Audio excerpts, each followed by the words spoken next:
tayo din, sa sarili natin, dapat hanapin natin yung mga bagay na in a way, nagpapakilig sa atin.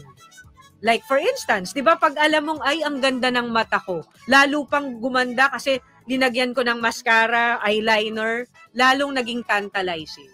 So, syempre ikaw, habang tumitingin ka sa salamin, parang gandang-ganda ka sa sarili mo.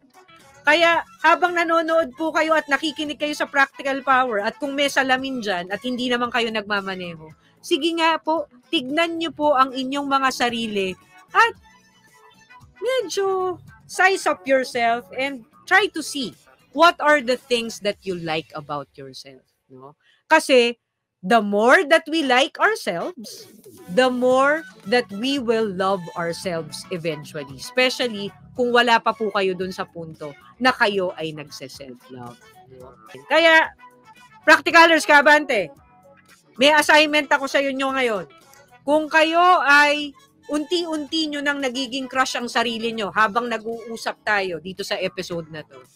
Habang iniisa-isa nyo yung gusto nyo sa sarili nyo. Gusto ko, you give a pat on your back. At sabihin na, uy, ang dami mo palang kaakit-akit at kahanga-hangang mga katangian. No? So, sabihin natin yan sa sarili natin, no? Dahil napaka-importante that we recognize the things that we can be confident about. Because confidence, once that we have it, it can be our weapon to success. Kasi wala kang taong makikitang successful na hindi confident. And hindi ka magiging confident kung hindi mo mahal ang sarili mo. Hindi ka magiging confident if you don't like yourself. And how do you like yourself, Practicalers Kaabante? By having a crush on yourself. No? So,